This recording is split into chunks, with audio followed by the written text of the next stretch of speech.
This episode of The Edge is brought to you by Audible.com, offering more than 180,000 titles for smartphone, tablet, and desktop.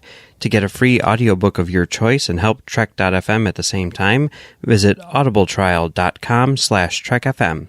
And also by Enterprise in Space, an international program of the nonprofit National Space Society. Find out how you can help science and education and become a virtual crew member aboard the NSS Enterprise Orbiter by visiting enterpriseinspace.org. And if you want to join the conversation and share your thoughts on this episode, join the Babel Conference, our listeners group on Facebook. Just type BABEL into the Facebook search field. We look forward to seeing you there. You're listening to Trek FM. What have you done out there on the edge of Federation space?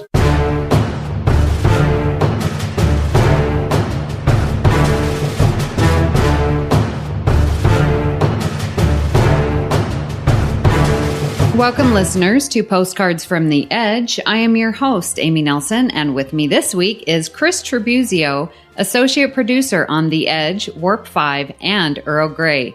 Chris, thank you for coming back. Thank you for having me, Amy. How are you? I'm doing great. It's 73 degrees in our hometown. Sunny, the birds are chirping. But alas, I weep. Because 3 more episodes, Amy. 3 more. I know. It is definitely coming to an end. I can feel it in my bones. No pun intended, right? That's right. Well, today we are going to discuss the fan response to Season 2, Episode 11, Perpetual Infinity. Now, if you would like to participate and share your response, please post your comments on the Babel Conference, our listeners group on Facebook. Type Babel, B-A-B-E-L, into the search field, and it will come right up. Now, at the time of this recording, we have 225 comments. This is a 50.8% decrease from last week. And listeners, 200 is a good amount of comments. I can get through them. I'm not stressing. But my goodness, lots of things to say. I agree. There's a lot to say, a lot to digest in this episode. A lot of things went on. I think what it was we were so anxious to see who the Red Angel was after last week. Now it's what comes on after. Now it's what's going to progress forward to. Are we going to see the other 4 signals? Or are we going to continue with the Section 31 versus the Starfleet storyline? I'm really hoping we get to see a Klingon episode. I really, like you, miss the Klingons, and I'd like to see their involvement in the Red Angel or what comes of it. Right. So after you saw it, and you had mentioned before we started that you participated with the live chat last night. Yes, I did. A lot of people were positive about it. I was positive about it. I didn't comment much. I was mostly listening. There was a lot of positive feedback from everybody. Me personally, it's good to see Culber back in white, back to where he belongs. I personally enjoyed the Mama Burnham, Mama Giorgio conversation that they had.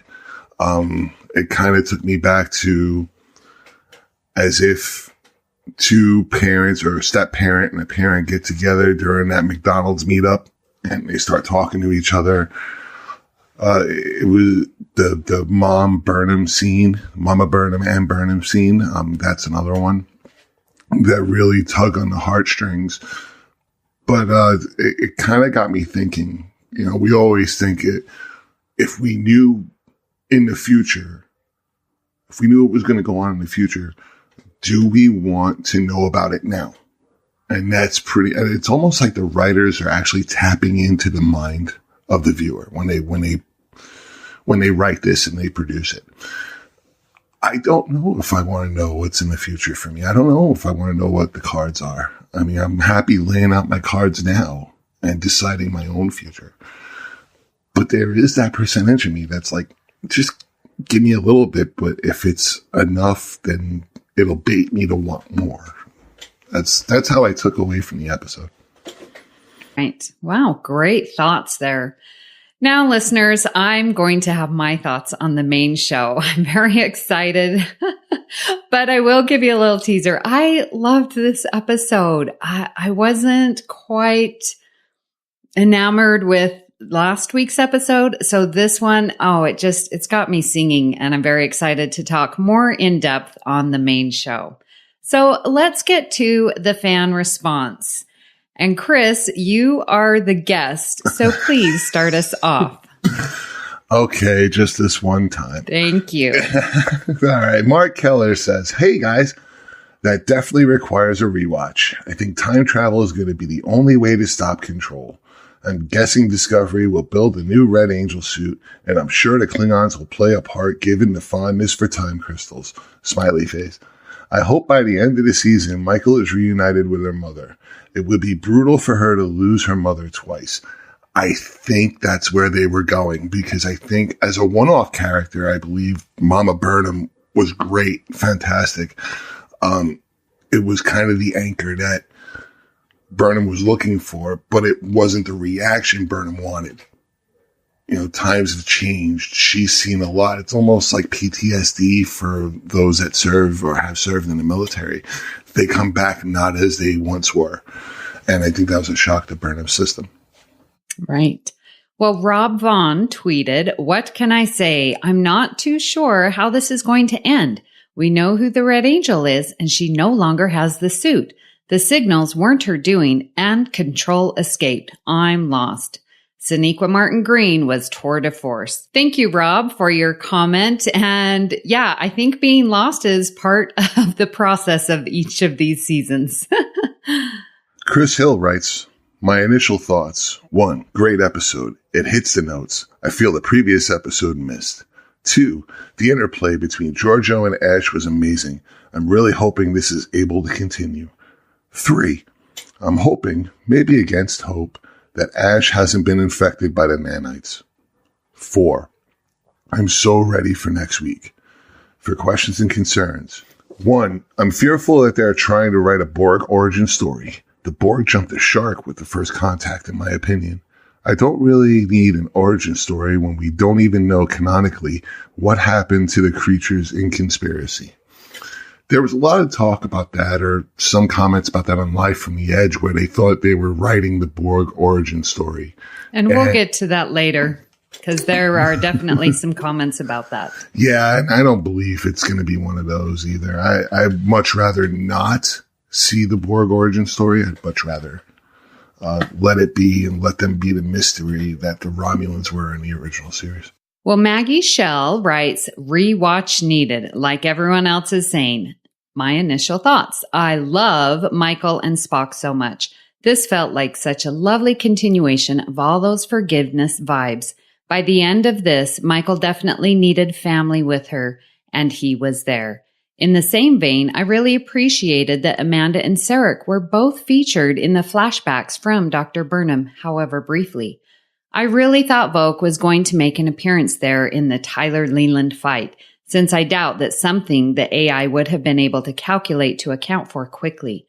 I was also into Giorgio figuring out Leland and giving him hell at the end. I would really like to know what prompted her to adopt her, Michael, in the mirror universe. I'm excited the Klingons will be back next week. No doubt I will think of more when I watch it again tomorrow.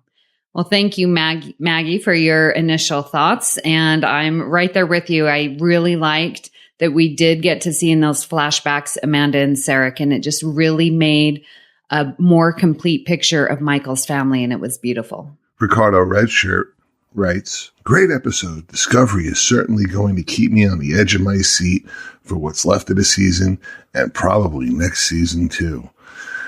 They do it over and over and over again. Cinematography, they do everything right, and the writers know. It's like I was saying, the writers know what we're thinking, and then they go off on a tangent, and it's surprisingly satisfaction. Rhea Papagiorgio says, so they're extending the season, right? Because 3 more episodes will not be enough. For every question that was answered, many more were asked. I love Dr. Burnham. She was amazing as the hardened, tortured time traveler.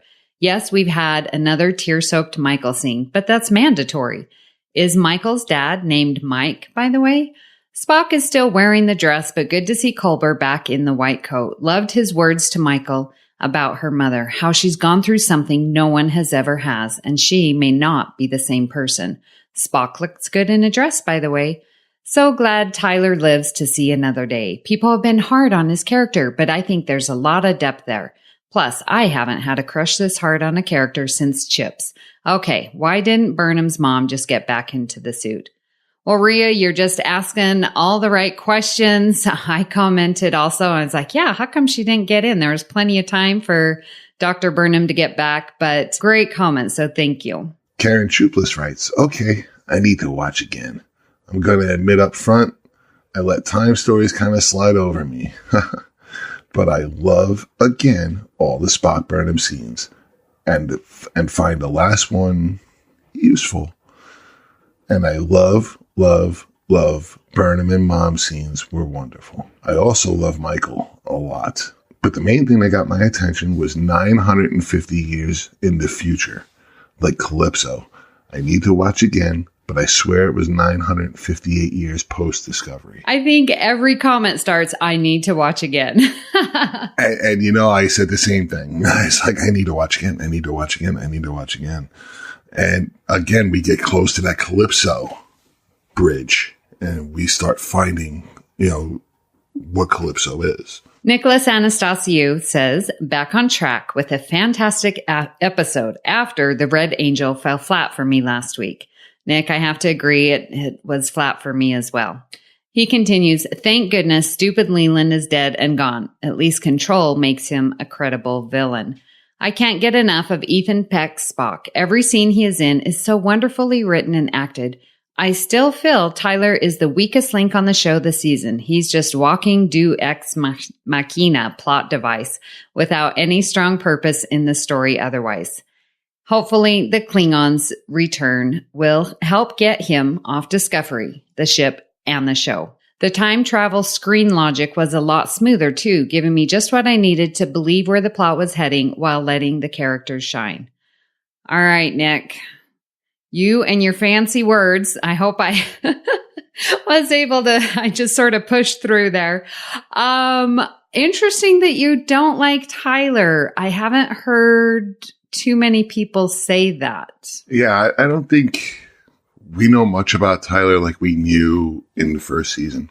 Mm-hmm. I believe this new Tyler being part of Section 31, but now is leaning more towards the Federation, is a plot line that they'll develop towards the end. But I do think I like his comment about Leland. I knew Leland was a pawn the minute Giorgio stepped up to him. And Giorgio wanted Control, for lack of a better word, knew what she was doing, and Leland was just a pawn from the start. Zainab Amadahi says, interesting mom-to-mom talk between Mom Burnham and Giorgio. Mom knows everyone's story, and she trusts Giorgio with looking after her daughter. Guess the Empress is on a path to redemption. If Shazad Latif gets a role on the Section 31 series, I think there might be some interesting dynamics to enjoy between Tyler and Giorgio. Was proud of Tyler that he didn't carry out Control's agenda. He took a principled stand, showing us he isn't going to sacrifice his integrity for Section 31. I totally agree. I think, again, it's the Ash that we knew, and now we think he's going to work with Section 31, but he's leaning towards his love, Burnham, and what he feels is right. Yeah, which plays to last week's episode when, Michael was talking to Ash and was like, Section 31 isn't who you are and you're going against your morals. And then now we have that conclusion to that conversation. So again, great writing. Absolutely. Justin Ozer writes, my first reaction was, wow, that was one hell of an episode. I was on the edge of my seat the whole time, not knowing what would happen next. I also loved time travel, and I was fascinated to see what Burnham's mother had been through while time traveling. I also got very emotional during the parts with Burnham and her mother. Sonia Sohn is doing an amazing job as Dr. Burnham, and Sonequa Martin Green was incredible as always. I was very sad to see her go, but I'm pretty sure we'll see her again. It was also heartbreaking that Michael had to lose her mother again. That made me think of The Visitor when Jake kept losing his father. Can't believe there's only 3 episodes left in the season. Excited to see what's next. Have you seen The Visitor? Oh, yes. Okay. He puts a tie, Justin puts this tie in, and it's absolutely correct. And they mentioned this also on a live show where you have that interaction and then Burnham sees mom go again, and it puts in the sorrow. It puts everything down. And she becomes herself at the end of the show where she's playing chess with Spock. But Justin makes a great analogy, and I definitely enjoy it. Rebecca Skipper writes, Perpetual Infinity is such a powerful episode. Tears came to my eyes as I listened to the conversation between Michael and her mother at the end of the episode. Michael and her mother are so much alike, putting the mission before anything else. However, I wonder how much Sarek knew about the Section 31 mission. I love Spock in this episode. He had the right balance of compassion and logic. I loved Saru and Tilly as well. I really felt sorry for Leland. Really reminded me of both the Borg in TNG and the Borg in Enterprise. That beginning scene with Leland being transformed was chilling, even if I didn't like the character. There is no way to save Leland at this point. I'm trying to figure out Giorgio's motives, and I love Tyler's response, I've already been killed once. When I watched the episode for the second and third time, I wanted to shout to Pike, send Dr. Burnham back! I don't think Control or Dr. Burnham was manipulating the signals. I think there's another time traveler somewhere. I would like nothing more to have a timeline reset where the Klingons never kill Burnham parents. However, I do not think the story is going to turn out that way. Did Dr. Burnham lose her ability to time travel at the end of the show? Why did the suit keep bringing her back to the same place? Was it acting like a computer that keeps rebooting itself when an error occurs? Or did Dr. Burnham use the suit too early and there's an error in its programming that no one can fix yet? Wow. So many questions that we would love the answers to. And I like her callback to TNG because when Leland was strapped in that Hannibal Lecter futuristic chair, I thought the eyepieces looked like from the episode The Game. That was one. And I also thought of Borg nanites as well. But the eyepieces from The Game I was laughing at that as I was watching it because I was just thinking Wesley and Leffler would come from either side of him. Do you like the game? Do you like it? Do you like it? And, but yeah, so many questions that she's got, so many great comments, so many great points. This is where we need a time suit to find out already 3 weeks later what we need to end, what we need to end it. So. Oh, that's good. Well, Shoaib Mirza writes, I gotta say, I really enjoyed the dialogue between all the characters this week. Everyone had a clear purpose. Very refreshing to hear motivated conversations and arguments rather than endless, inconclusive discussions about plot points we know nothing about. The opening Burnham family flashback scene was incredible. All 3 actors sold the mother-father-daughter relationship perfectly. You felt the pain between Michael and Gabrielle, Dr. Burnham, when they finally met planetside. The moment Dr. Burnham recounted Michael's defining life moments, that was a wonderful writing and raised an emotional stakes for mother and daughter. Yeah, I agree with you, Shoaib. That Burnham family was just played perfectly, and it brought so much more emotion to the constant dialogue that we have between Gabrielle and Michael. Yeah, I agree. I like the fact that Burnham's trying to find out the future that she wanted to know about her father, and Mama Burnham was like, stop right there. It's not why I'm here. This is what's going on.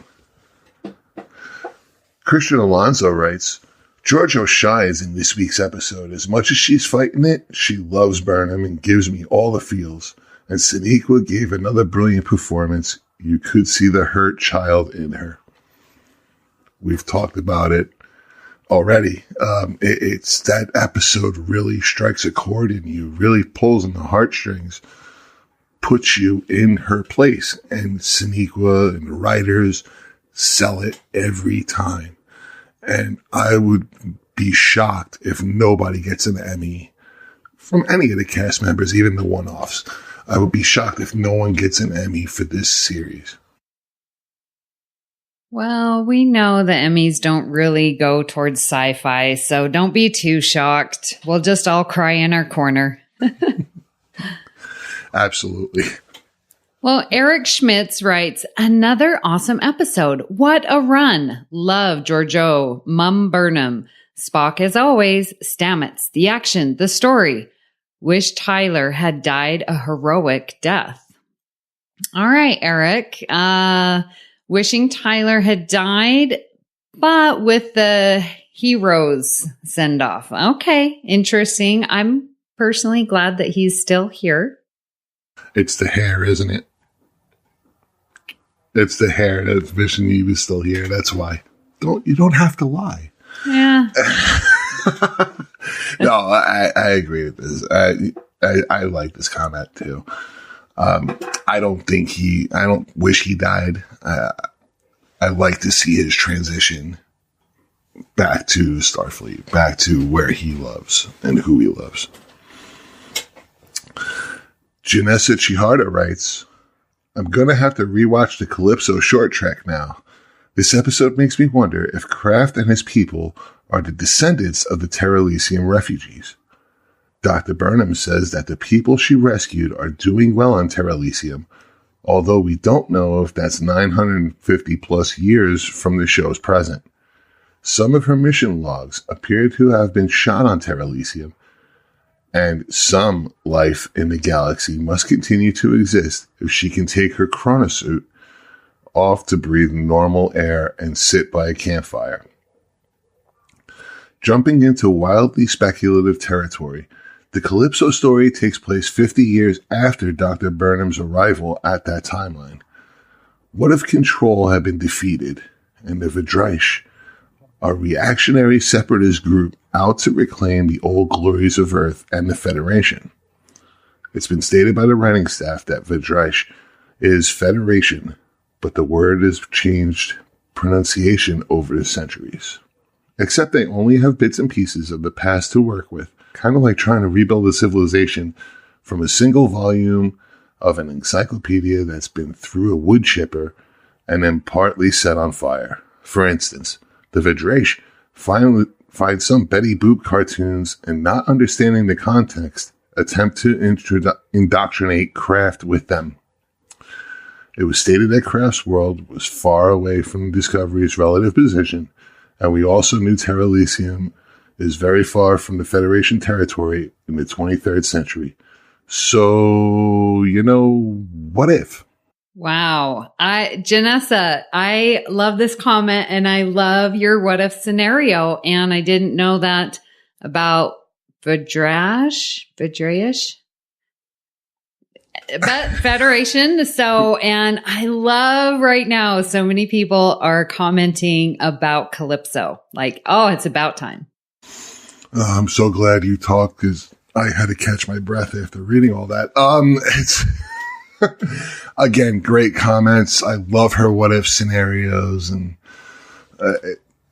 Calypso, and we knew Calypso was going to be a part of this season. How? And now we got it, and who knows if it'll be explored within the next 3 weeks. I don't know if we got it, but we're getting hints at it. Well, I mean, we got it, but there's more to come. So, yeah, there's hints and little bits and pieces. Well, Christy Keene writes, I love this episode. Gave me both chills and all the feels. And I'm feeling an urge to rewatch Calypso, as I think it'll turn out to be much more important to the greater narrative than we previously thought. Again, I love that everyone is remembering and calling back to Calypso. Brian Sherman writes, just a quick note. This was one of the finest hours of Star Trek. It was riveting and I savored every frame. Sonia Sohn delivered an Emmy-worthy performance. Let's hope this is not the last of her. Well said. Yeah, I tweeted at her and I said, welcome to the Trek family, but she hasn't responded yet. So what are your thoughts looking into the future, as this is part of the episode? What are your thoughts if creation would say she's coming to STLV? That's why I sort of sent out the feeler towards her, because I'm like, is she just this, one time, one show, 2 episodes type of character, or is she going to come into the family? I would love to see her because I loved her in The Wire. I think she's brilliant. And I will talk more about it on the main show because I have a whole section devoted to her. So I would love to see her at STLV or any other convention. Yeah, she played the part perfectly. And, you could see bits of Michael, like we've been discussing. You could see bits of Michael in her. So she played it to a T. Chris Chaplin writes, now the question is answered. Is this Star Trek? Well, they quoted from Hamlet, so Star Trek it is. And no better quote could capture Star Trek's regular use of time travel because time is often out of joint. Hamlet, hell yeah. As a former English teacher, I'm for it. But beyond Shakespeare, this episode delivered plot answers, character moments, and exciting action in an even pace without startling leaps in logic. I love how the more episodic episodes of the season, like New Eden and An Obel for Charon, are neatly placed in context. After all, context changes perspective. Very satisfying. Well, Chris, I thought you were going to say context is for kings, but I absolutely agree. And I am loving, and I posted a comment on your thread that I love that we're getting these callbacks to the previous episodes from this season. I just really feel like it's brilliantly done and so seamless and so subtle. I love it. I love it this season. You could almost say that it's coming into its own when you can call back to previous episodes of a season or even of a series where the show is coming into its own. And I think that's what we're doing here. Nicholas Paul Collinson writes, that was pretty great. I'm still not entirely sure what Control's motivation is for destroying all sentient life, but I'm pretty much just going to go with it for now. I'm sure all will be revealed. Georgiou was amazing in this episode. Watching her fight scene with Leland was awesome. I hope we get to see more of Michelle Yeoh being the great martial artist she is. I really like the development of her character. My partner especially was worried that they would soften her, but she is still as ruthless as ever, just using that ruthlessness for the good side now. I also really like how Discovery can take concepts that I didn't find that were interesting before and make them really compelling. Last season, it was the Klingons in the Mirror Universe. This season, it's the predestination paradox time travel plot. Usually, we'd only get 2 episodes tops to go through all of the complexities of time travel, and they would often fall flat for me. But Discovery's serialized format lets them take their time and give these plot lines the room they need to develop at a more manageable pace and introduce some much needed nuance. Long live serialized Star Trek. The dark days of TV censors and episodic formats are done, and we are better for it. I agree. This is a new type of storytelling that really takes a story, A, B, and C plots, and drags it out for 15 episodes. I'm a fan of it. I'm also a fan of episodic TV as well, but this new format that they have for all TV shows, Discovery included, really doesn't throw you off like episodic TV would. Yep, I agree. Well, let's get to the segment I call Bits and Pieces. So Patrick Carlin writes, I'll have more thoughts later, but one thing right now. Anyone notice how they kept skirting the 47 reference, always coming close? 45%, 46% near the end for one. Each time I thought it was going to be there, close, but not quite. I actually noticed that too. And I'm like, come on, just say it. But that's even better that they didn't, because all of us were thinking it. They did, I noticed, say a 37 in there. And I was like, okay, that's close enough. Yeah, some would think that that's a Voyager reference when they say the 37%, because the 37, the episode of 37s. But yeah, I noticed that they were skirting around that 47%. I was like you. I was like, somebody just say it already. This is like chills. Yep, the writers are just a big tease. That's what they are. That's what they get paid for. Karen Chupless writes, by the way, does everyone know Michael's dad was played by Sonequa Martin Green's husband? I knew he was coming into the series when they announced his guest appearance, but I didn't know when. And then I had a look and I thought it was him, and I'm like, that is him. And he played a great role. He played absolutely fantastic. How did I miss the announcement that her husband was going to play a role? I read those comments and I'm like, seriously, how did I miss that? And why didn't anyone tag me in the news article? Listeners, you gotta get my back on this. Well, it's not always roses and sunshine here on Postcards. We do have some questions and complaints.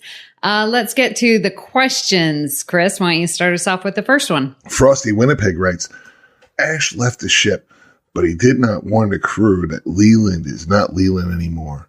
I thought he did. I thought I saw him on screen saying that. Well, I thought exactly the same thing. And I even commented, and then Frosty was like, no. Tyler didn't warn his Section 31 ship, because we saw him warn the Discovery, when we saw him and Pike was like, what's going on? And we see his last dying words that we think, Leland. It may have been off screen, but it may be that Leland has such a loyal crew that warning them, he didn't feel that he could trust anyone to warn. So I don't know. It got me thinking though. So great question, Frosty. Well, Zainab Amadahi writes, am I right in assuming that Leland/Control has to return to Discovery if he wants the rest of the Red Angel's data? I don't know. I don't know. Okay. So there was a great thread on this, and it did get me thinking.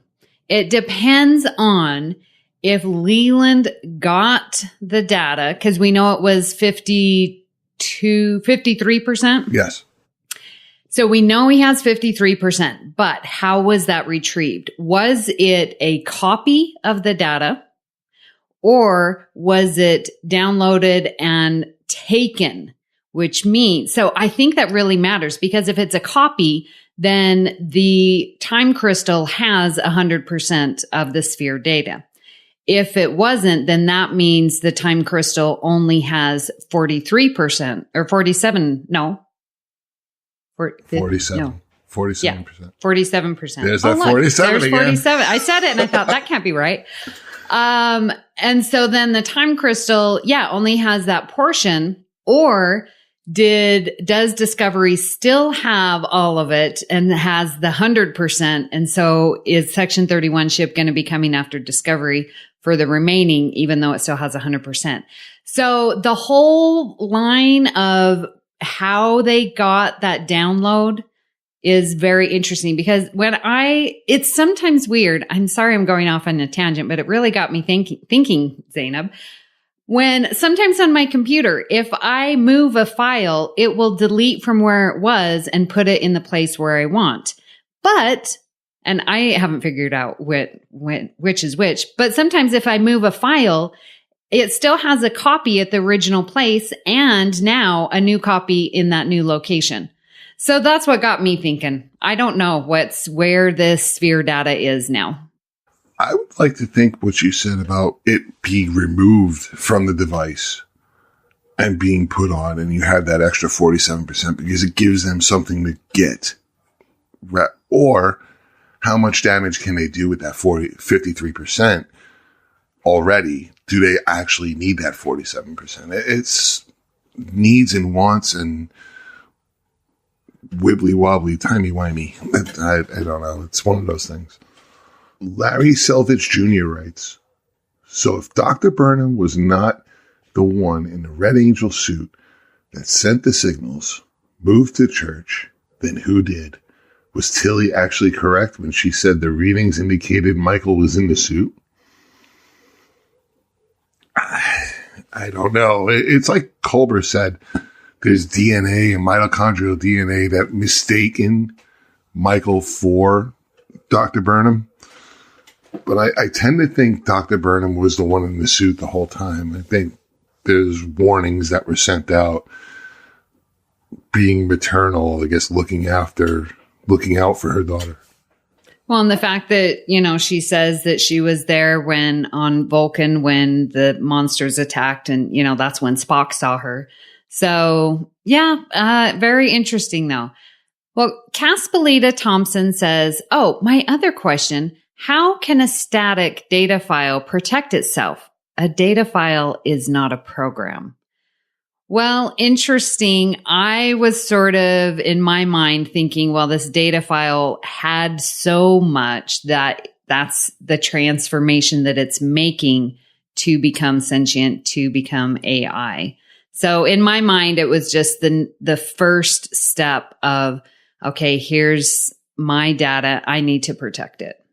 Hannah Wick writes, I have not read all the comments, so apologies if this has already been said. But is anyone else getting serious Borg vibes from the control technology? Is this why they are so obsessed with us? And it goes on to be a thread where Henry Galarza writes, I really hope they're not doing some Borg origin story. It would be disappointing to me if it started with Control 31 and Leland. I much prefer it being something that started in a faraway Delta Quadrant or other. But it looks to me like all this dataless stuff and events are what causes Section 31 to have to go deep underground, cease operations for many years until a reemergence well later on, and we finally see them in DS9. I know there are Section 31 novels involving OST and the later crews also, which I still have to read all those. And then Stephen DeFroy writes, struggle is pointless. Where have I heard that before? Resistance is futile. Aha. Yes. Here's what you were talking about earlier, where we get into the bits and pieces of this Borg theory. I don't want it. Leave it as a mystery. Let it be. There should be no reason why we need a Borg story. Let it be the mystery. Okay, well, my TNG heart is very happy to have some Borg tie-in. However, I don't think it is. I would not mind it at all. I absolutely would not. But I think maybe with the turn that we saw Calypso, that's why I'm thinking more AI and not Borg. Well, Mark Rodriguez, welcome back, Mark, says, wouldn't it have been awesome if they had actual TOS era phasers 1, 2, or 3 rather than the Star Wars type blasters?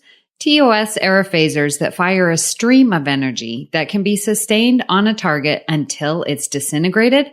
That would have been helpful against control, but writers these days think it's cooler to have the blaster type pistols. And there is nothing inherently old-fashioned about sustained firing weapons, so let's not go there. All right, Mark, I get your point of the pew, pew, pew. We had that a couple weeks ago on Postcards. So how are you, Chris, with the pew, pew versus what we are familiar and what we believe, air quotes, believe should be the proper firing of a phaser? It don't matter to me. Phaser's a phaser. It don't matter. I get the effect of phasers versus rifles, and it was in your Earl Grey podcast that you talked about weapons and what the difference is between a phaser and a photon torpedo, or a phaser and a rifle, and what the settings are and stuff like that. It don't matter to me. What makes a great action scene is cinematography, the dance, if you will, between the two characters or between the mobs. Make it entertaining. And I have thought about this, Mark. Thank you. And I just feel that in the 23rd century, we are going to be able to have settings, different settings. Like right now, our guns are very shoot a bullet, and we have, automatic weapons, but it does that specifically.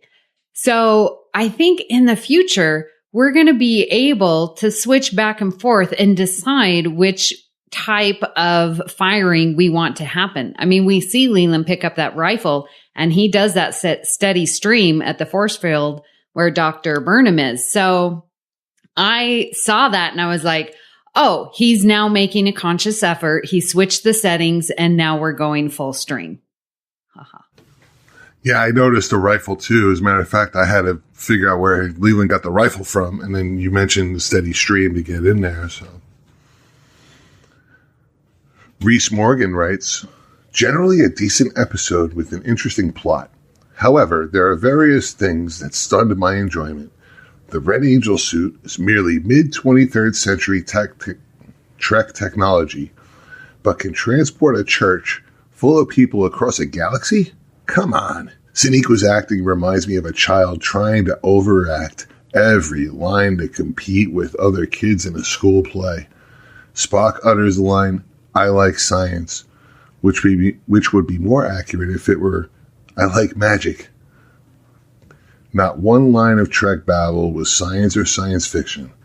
This is more in common with The Hobbit. On a positive note, I enjoyed the Leland character in Discovery firing torpedoes at the planet was cool. Okay. I understand, and I thank you for your comment. I understand where you're coming from. What is there too much sci-fi in sci-fi? Yeah, I can see where he's coming from. It's a sci-fi show has to have sci-fi every episode. But in Star Trek, really, it encompasses more than sci-fi. There's religion, there's politics. So it wouldn't be a Star Trek episode if it didn't involve these other subjects. If it was strictly sci-fi, I think people would get burned out, in my opinion. But if you throw in these other subjects, it makes it more interesting and maybe will tie into sci-fi in some way. It was interesting, Reese, when you said that you felt like that this episode didn't have science. And on Earl Grey, we just recorded an episode where we talk about the science in The Next Generation. And that just heightened all the science that I saw in this episode. And I was like, oh my gosh, Joe, we need to get on and talk about the science in just this episode, and I loved when Tyler was like, well, we can give you more power from the Section 31 ship. And then Stamets is like, equal and opposite reaction. Come on, catch up, and I was like, duh, everyone should know, Newton's laws. And so I don't know. I found there was a lot of science, but Reese, I do have to agree. The Red Angel suit, I don't know. Could it have been fancier? Could they have made it look more in the future? Would she have, modified it when she got to that 950 years in the future to make it more? Or was keeping it simplistic the best way for her to move around? I don't know, but thank you, Reese, for your comment. Real quick before you end, I listened to that podcast with you, Joe and Justin, and I was not the biggest science kid in junior high school and high school. I had other people do my homework, but that podcast. Oh, you just admitted that to a teacher? I'll also admit to a math teacher that my father did my sophomore year of high school homework. Also, to be honest, I really enjoyed that episode that you guys did. It totally made me open my mind to science and all of Trek. Well, thank you. You're welcome. Not that this is a promo for Earl Grey. Or a confessional booth that someone's cheated in high school. Well, Joey Slawinski writes, likes. I thought that the actress who played Dr. Burnham was fantastic. She did such a good job. I even noticed a few times that her lines were spoken as if Sonequa Martin Green were saying them herself. The actress clearly watched a little of her performance to try to pick up some of her inflections. I am also liking Spock more in this episode than I did in previous. I know a lot of people are raving about Ethan Peck, but this is the first time he truly felt like Spock to me. The last thing I was super into in this episode was the character development of Georgiou. They are doing such a great job at adding depth to her character, and Michelle Yeoh just chews to shred every scene she's in. Fantastic. Dislike all of the science. Oh, that's funny. We were just saying that there wasn't science, and now it's too much science. Okay, we can't win. Big points of content. 2 big points of contention. One, at the beginning of the episode, is them explaining that Michael and her mother's neural patterns were identical because of mitochondrial DNA. Rubbish. Mitochondrial DNA can be used to track back ancestry through a mother's line, but all of the mitochondrial genes control the mitochondria themselves, not any aspects of a person's personality or neural pattern. 2, was the fact that Dr. Burnham out of her suit was pulled forward as well. I don't understand why that was the case. It makes perfect sense that if this is a piece of the tech, that the suit is tethered to a point in time, but it doesn't make sense to me that she is also tethered for some reason. All right, Joey, thank you. And there was a lot to chew on with that mitochondrial DNA, and I will just have to take your word for it.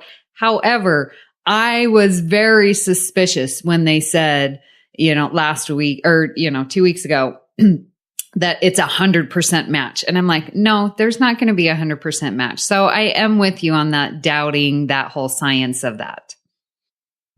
Here's my question. I wasn't sure, and maybe I'm wrong, but does Dr. Burnham know that Georgiou is Mira Georgiou? I would imagine with the time suit, right, that she would know. Okay. Because she spoke to her as if she was Prime Georgiou, the person that she left didn't. Burnham with. Georgiou thought that she was talking to Prime. Like, Georgiou was like, you're not talking to Prime Georgiou. I'm Terran. And then Dr. Burnham was like, yeah, I know who you are. And of course she does. So, well, Chris, how do you think that the fans responded to this week's episode? Aside from the science chat, that seems to be a little bit debatable, I'd say about 75% thought, or 80% thought it was really well done. Yeah, I had to actually look for some negative comments here, some questions and concerns, because it really, I'm going to put it at a higher percentage. I just think that everyone really enjoyed this episode. Now, it did get me thinking after you were saying that, because I personally enjoyed this episode. And then I think back to last week where we had a lot of questions and complaints. And I was like, did I just see them because I myself didn't like the episode? Like, it goes through my filter. And I'm sorry, listeners, but that's the way it is. I cannot help it. It's going through the Amy Nelson filter. And so I think the listeners really enjoyed this episode. I don't know. It's just me. Yeah, I said that too. I mean, again, it's just my 20% I'm just leaving off because of some of the science stuff and some dislikes that they had. All right. Well, be sure to check out the network's entire Discovery coverage, which includes Live from the Edge on Friday at 9 p.m. Eastern and you can watch Bruce and Brandy ask questions live, and it will be released as a podcast on Saturday mornings. And you were there last night, Chris, chatting away. Yes, I was. It's so much fun, huh? It is. It's another forum. It's another satellite Babel conference, if you will, where people get together and they discuss it. Yes. Well, we have our commentary that's available as Treks from the Edge with our own Mike and Max. And of course, you can catch full analysis on the Edge main show with Patrick and myself. And to wrap up coverage, join us for Notes from the Edge for links between Discovery and the broader franchise with Chris Jones. You will find all of these in the main feed for the Edge and in the Trek.fm master feed. We'd love to hear your thoughts on Discovery, and the best place to do that is the Babel Conference, our listeners group on Facebook, where I will collect your feedback for Postcards from the Edge. You can also find us on Twitter at TrekFM, or send us email using the contact form on our website at trek.fm/contact. Choose to send to a show and select the Edge. So, Chris, where can people find you out there on the interwebs? Well, you can see me popping in every once in a while in the Babel Conference. You can also find me on Twitter, where my handle is TrekFanLV, T, the F, L, and V are capital. You can also find me here on the streets of Las Vegas on every corner, randomly throughout the week, where I have a little cardboard sign that says, "Will Trek for Food." Well, you can find me here on the network, where I co-host the Edge main show with Patrick. I also co-host Earl Grey with Richard Marquez and Justin Ozer, which is about the next generation. You can also find me over on the Fandom Podcast Network, co-hosting Discoville, where we discuss the Orville and Discovery with my good friends Haley Stoddard, Kyle Wagner, and Kevin Reitzel. You can find me on Twitter at Miss Amy Nelson, but my favorite place is right there in the Babel Conference. If you'd like to help us keep all of our shows going and even become an associate producer like Chris here, visit patreon.com/TrekFM for all the details. And I would like to thank our current associate producers with all the love in my heart: Norman Lau, Tony Robinson, Thomas Puleo, Lisa Slack, Shoab Mirza, Richard Rutledge, James Muldrow, Cornelia Reutner, Ryan Mallett, Chris Tribuzio, and Brian Melosh. Thank you for supporting Trek FM and especially The Edge. Well, Chris, thank you for coming in. I know it was a little short notice, but I just truly appreciate your willingness to always step in and help me out. Thank you very much for thinking of me, Amy. I appreciate it. And I love your shows, and keep doing what you do. You guys are the best at it. Well, thank you. So join us next week for another episode of Postcards from the Edge. Hailing frequencies open.